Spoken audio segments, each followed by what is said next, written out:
Tuhan baik. Selama-lamanya dia baik. Dalam segala hal Tuhan baik. Itu sebabnya saya mau bersyukur. Ayo ikutin. Ya, oke. Yuk kita lihat saudara, firman Tuhan yang akan memberikan kita keteguhan.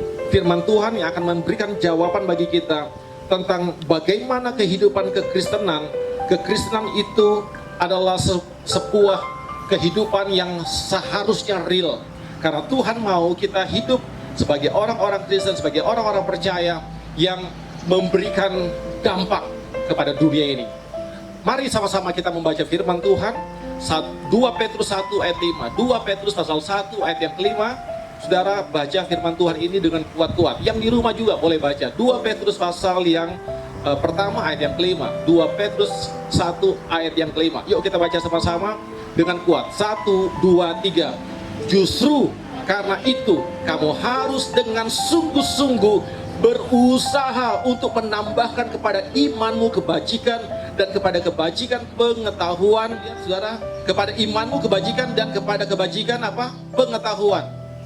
Nah, saudara lihat di sini, saudara, kita belajar di sini bahwa apa yang dimaksudkan oleh surat Petrus kepada jemaat yang ada saat itu, para pendengar saat itu, untuk mereka mendengar. Dikatakan begini, justru karena itu, baca ayat pertamanya, ayat-ayat sebelumnya, saudara. Ya, justru karena apa? Yuk, saudara, baca ayat 1 sampai ayat 4. Saudara baca, 1, 2, 3. Untuk kita bisa sampai ke sana, supaya kita bisa sempurna, sama kita membaca yang dikatakan di dalam Matius pasal yang kelima. Karena itu haruslah kamu sempurna sama seperti Bapamu yang di surga adalah sempurna. Kita sudah membahas hal ini beberapa kali. Sampai kita membahas tentang atmosfer kerajaan Allah. Bagaimana kerajaan Allah itu terjadi di dunia ini. Nah, kita melihat bahwa kehidupan kita, kekristenan ini tidak boleh stagnan. Kekristenan gak boleh berhenti. Kalau kita udah berhenti itu namanya finish. Kalau kita berhenti itu namanya selesai. Kekristenan gak boleh berhenti. Kekristenan harus menambahkan segala sesuatu yang baik kepada kebaikan lagi. Sesuatu yang udah kita capai kepada hal-hal yang lebih lagi, saudara. Kekristenan gak pernah puas. Kekristenan harus melakukan lebih dan lebih. Firman Tuhan kita hari ini, saudara, saya beri tema Go the extra mile. Saudara, kita harus lebih meningkatkan lagi. Kalau kita sekarang sudah setia, jangan pernah cukup dengan setia. Kalau saudara sudah memberikan, saya banyak memberikan tenaga saya, memberikan milik Tuhan, memberikan persembahan, apakah kita puas? Dan kita merasa dan kita menilai bahwa kehidupan kita itu sudah sempurna? Apa yang kita ukur sekarang bahwa kita sudah melakukan yang baik untuk Tuhan? Jangan katakan cukup. Kita harus tingkatkan lagi. Tambah. Nggak boleh diam, nggak boleh berhenti.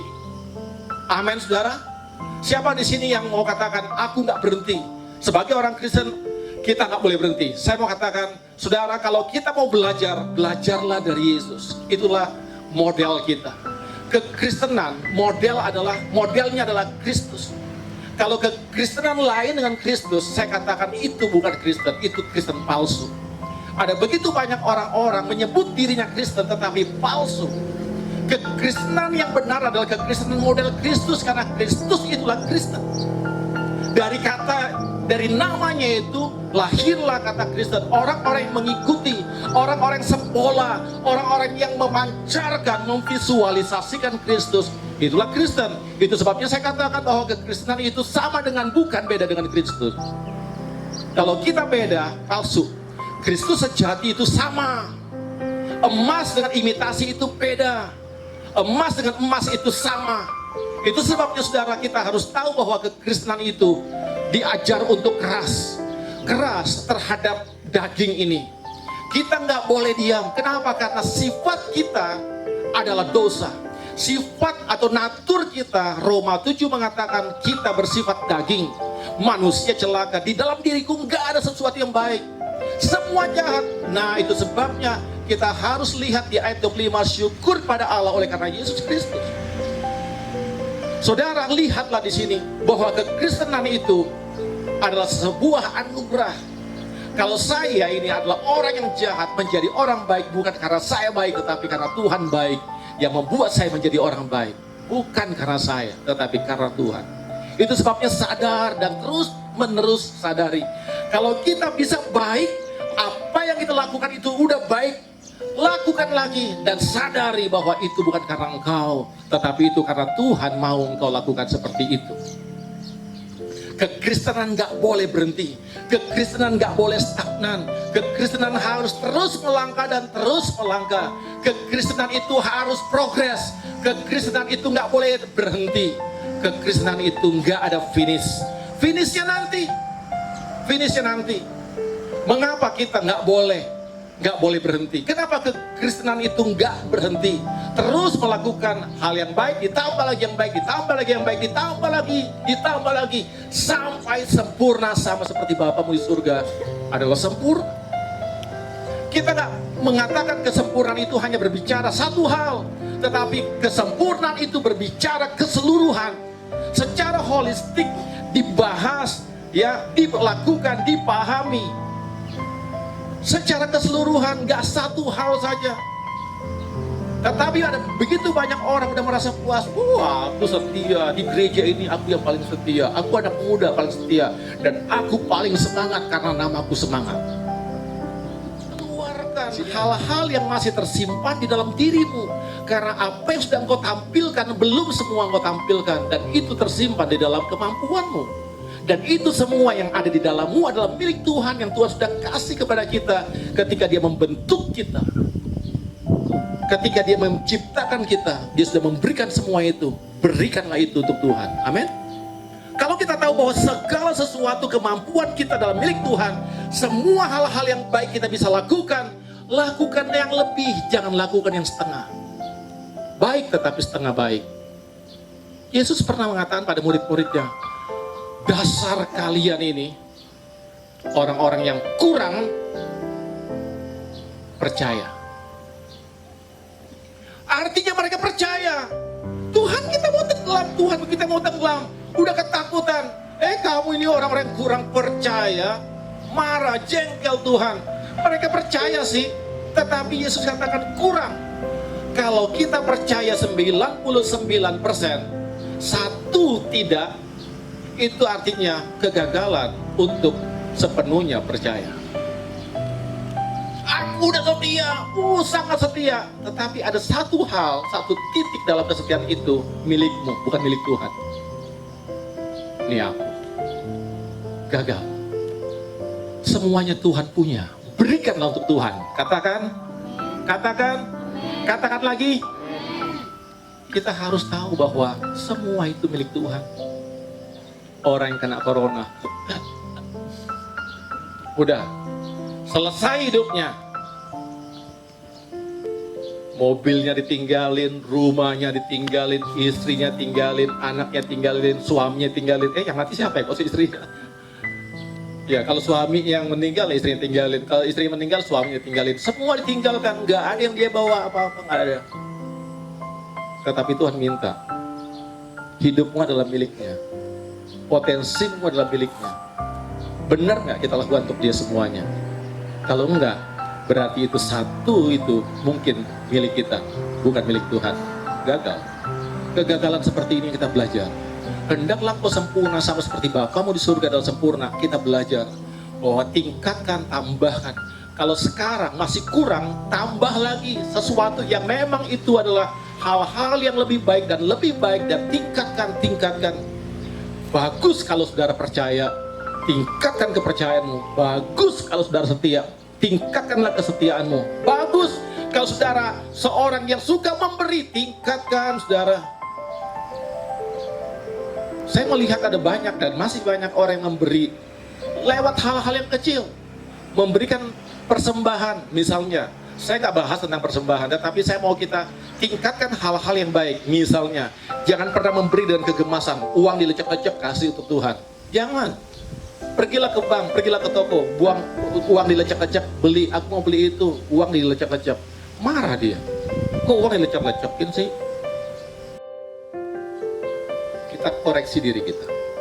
Sejauh mana kita sudah go the extra miles untuk Tuhan? Saya katakan bahwa ukurannya adalah Tuhan. Kalau kita lakukan dengan Tuhan baik, kita akan lakukan hal-hal yang untuk dunia itu baik. Tetapi kalau kita hanya lakukan untuk hal-hal yang duniawi baik, belum tentu kita lakukan untuk Tuhan baik. Tetapi segala sesuatu kita lakukan untuk Tuhan baik, ukurannya adalah kepada hal-hal yang di dunia ini baik. Kalau kita sungguh-sungguh mengasihi Tuhan, kita sungguh-sungguh mengasihi sesama. Kita nggak bisa mengasihi sesama sungguh-sungguh, belum tentu kita bisa mengasihi Tuhan sungguh-sungguh. Tetapi ukurannya harus ke atas dulu. Kalau kita dengan Tuhan beres, beres. Beres dengan Tuhan, beres dengan sesama. Beres dengan Tuhan, beres dengan lingkungan. Itu kehidupan kita. Ukurannya adalah Yesus. Jadi, kenapa kita harus bertindak dan melakukan hal-hal yang kita bisa lakukan lebih? Karena Yesus nggak pernah diam. Itu ukurannya. Hal yang pertama kita belajar dari Yesus. Karena Yesus nggak pernah diam. Nggak pernah diam.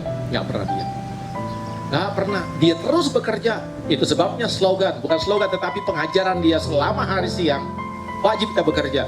Apa yang dia ajarkan, itu yang dilihat oleh para murid. Sampai apa? Sampai Yesus mengatakan anak manusia. Kalau kita lihat serigala punya lubangnya, anak manusia nggak punya tempat untuk meletakkan apa, saudara? Kepalanya. Artinya apa? Untuk istirahat pun, saudara, hanya berapa kali Yesus disebut? Hanya mungkin 1 kali Yesus tertidur. Tetapi selama pelayanan Yesus diajar kita lihat apa Yesus tertidur? Kayaknya enggak. Tengah malam dia pergi berdoa. Sebuah hubungan terus terbangun. Diajarkan untuk kita lakukan itu. Tetapi sepanjang hari dia lakukan pelayanan, dia berkeliling terus, dia berjalan terus, melakukan hal-hal yang baik. Tidak ada sebuah celah. Bacalah 4 Injil. Bacalah hal-hal yang dicatat oleh para rasul. Tidak ada sebuah celah, kekurangan yang Yesus lakukan selama kehidupannya. Perfect, sempurna, luar biasa. Kita harus mempunyai sebuah gambaran ini. Kita kehilangan gambar kekristenan ketika kita nggak jadikan Yesus sebagai role model kita. Kekristenan kehilangan gambar dirinya kehilangan. Itu sebabnya kita belajar ketika Yesus hidup, apa sih yang diajarkan, apa yang dilakukan. Pengajarannya berbicara tentang apa? Sungguh-sungguh pelajari. Kita udah baca tadi 1 Petrus tadi ayat 5, pasal 5. Dengan sungguh-sungguh terus mempelajari. Oh, ini yang membuat saya bisa bertambah-tambah. Ini yang membuat saya bisa meningkat. Yesus nggak pernah berhenti untuk melakukan hal-hal selama hari siang. Kita pun harus lakukan hal itu. Yang kedua, tidak ada kata finish. Coba katakan finish. Finish itu kapan, saudara? Selesai. Kalau kita mau mengatakan diri kita Kristen, kita harus terus progres. Tiap hari tambah lagi, tiap hari tambah lagi. Dan kita nggak boleh finish dengan hal-hal itu. Terus belajar, terus tingkatkan. Dan nggak boleh berhenti. Kapankah kita berhenti? Lihat Yesus. Ketika dia mengatakan finish. Kapan itu? Dari 7 perkataan Yesus disalib, salah satunya dia berkata selesai. Selesai itu hanya disalib. Tetapi sebelum itu dia nggak pernah katakan selesai. Nanti ketika kita finish di dunia ini, hal-hal yang baik yang terus kita tingkatkan, itu berarti selesai. Itu berarti tinggal buah yang saudara petik nanti. Itu tinggal nanti apa yang kita investasikan di dunia ini. Dunia sementara dengan kehidupan kita yang sementara, investasi kita kekal. Sebabnya jangan pernah jemu-jemu berbuat baik. Jangan pernah jemu-jemu untuk melakukan kebaikan. Jangan pernah. Karena ketika kita jemu, ketika kita capek, saya katakan kalau sekarang kita masih masih kuat, masih bisa lakukan hal-hal itu, lalu kita berkata, udahlah, aku udah begini aja. Saudara lihat ya, belajar itu, orang yang belajar itu nggak pernah belajar sampai hanya kuliahan gitu. Karena belajar nggak ada umur, betul nggak? Kalau kita hidup bagi Tuhan, akhir hidup kita itu paling beruntung. Sadari itu, saudara. Karena titik akhir kita bukanlah selama kita hidup, tetapi titik akhir kita ketika kita mengakhiri hidup. Selesai. Tetapi kalau Tuhan berikan kita hidup, kita bilang gini, Tuhan, kalau aku diberikan 24 jam, aku mau berdoa, masuk ke kamar, kurung diri, minta ampun dosa. Nggak usah, saudara. Ya, minta ampun dosa cukup. Tuhan, aku berdosa, ampuni saya. Diampuni, orang tua ini sudah ampuni kita 2000 tahun yang lalu.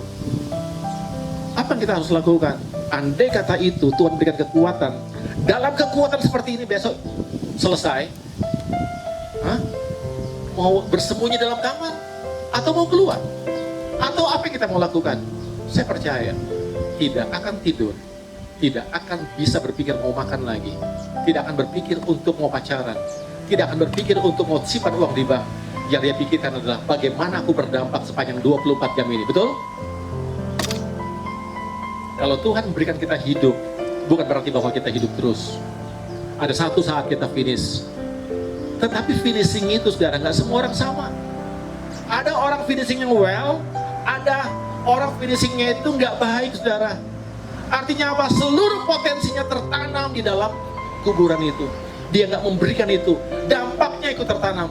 Dia nggak memberikan itu dampaknya. Saudara, kita menerima begitu banyak dari Tuhan. Kasihlah semua untuk Tuhan. Baru katakan finish. Setelah Yesus lakukan itu semua, akhirnya dia berkata finish, selesai.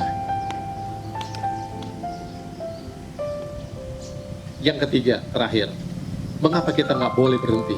Kenapa kita harus melakukan yang lebih lagi? Karena waktu. Tuhan memberikan kepada kita waktu. Hari ini adalah kesempatan. Katakan kesempatan. Yang di rumah juga katakan kesempatan. Tuhan memberikan waktu bagi kita, ini kesempatan bagi kita. Mendengar firman Tuhan, oke, ulangi ini, apapun yang aku lakukan connect-nya ke Tuhan. Langsung terkonek dengan Tuhan. Yang kedua, apapun yang aku lakukan, aku tetap bagi Tuhan dan aku lakukan buat lingkunganku baik dan baik. Semakin kita tingkatkan hubungan kita, hubungan yang baik. Segala sesuatu, pikiran kita, tindakan kita, segala sesuatu lakukan dengan hal-hal yang baik. Kehidupan kita nggak akan berakhir dengan percuma, tetapi kehidupan kita akan berakhir dengan maksimal. Katakan maksimal. Yang Tuhan inginkan, saudara, selama kita hidup, nggak cukup dengan hal-hal yang kita lakukan sekarang. Kita mau lakukan yang lebih untuk Tuhan dan lebih untuk Tuhan. Dan tandanya kalau kita lakukan lebih untuk Tuhan, kita pun akan maksimal dengan sekeliling kita, dengan diri kita, dengan hubungan kita. Itu kita akan lakukan dengan maksimal. Dan itu nanti pada akhirnya ketika kekekalan terbuka, ketika tabir kekekalan terbuka, nama kita dipanggil, Tika maju. Ya Tuhan, kau memanggilku, syabaslah engkau Tika. Wah, Tuhan rindu kali sama Tika rupanya. Karena sudah melakukan hal-hal yang baik untuk Tuhan. Dan Tika berkata, untung aku dengar firman Tuhan hari ini. Pagi hari ini atau hari ini, sudah, kehidupan kita adalah waktu yang Tuhan berikan.